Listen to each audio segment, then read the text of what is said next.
Frictions between Islam and the West often flare up, like when a Danish newspaper published cartoons of the Prophet Muhammad, or when Muslim girls in Europe went to school wearing veils, or new minarets in Switzerland were banned. The wars in Iraq and Afghanistan have also complicated America's relationship with the Islamic world. Last year, President Obama went to Cairo hoping to change that. Assalamu alaikum.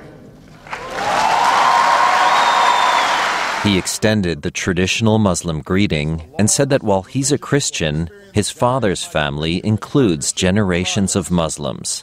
I've come here to Cairo to seek a new beginning between the United States and Muslims around the world. He declared that the U.S. is not at war with Islam, but is against violent extremists who exploit the tensions between Islam and the West. Those tensions go all the way back to the Crusades, when Christian armies invaded the Holy Land.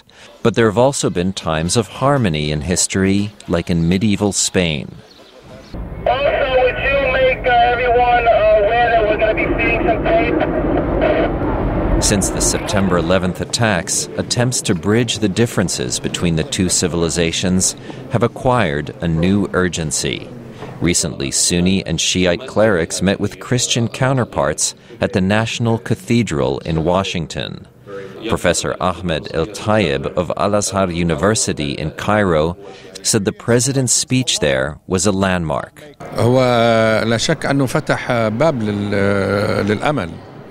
I was there, and I admired that speech very much.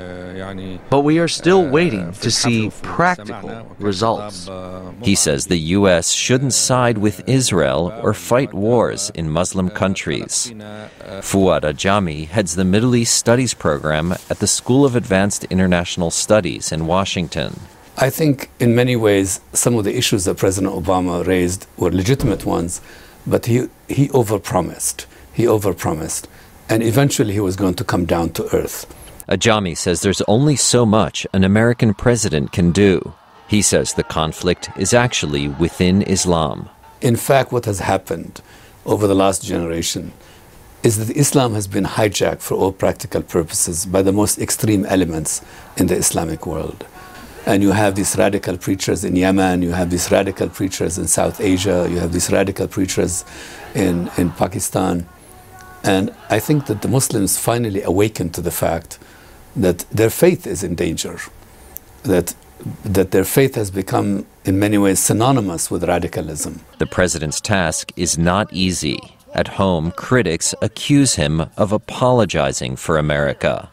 Still, Mr. Obama holds up his own country as a place where people of all religions can thrive. And that includes nearly 7 million American Muslims in our country today, who, by the way, enjoy incomes and educational levels that are higher than the American average.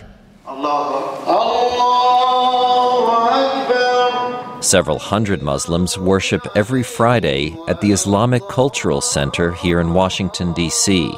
Some are diplomats from nearby embassies, but many are citizens who've lived in America for decades. They still believe in Mr. Obama's message. People think he's going to do the thing happening in a snap like this. He cannot do that. No way you can push everything past. Time by time, everything is going to be okay. It's not easy and take time to get everything together. When the president travels to Indonesia, he'll have another opportunity to reach out to the Muslim world. Indonesia is a place that's personal for him. He lived there as a child. So at the very least, he can once again present himself as a symbol of hope for reconciliation between Islam and the West. Jerome Socolovsky, VOA News, Washington.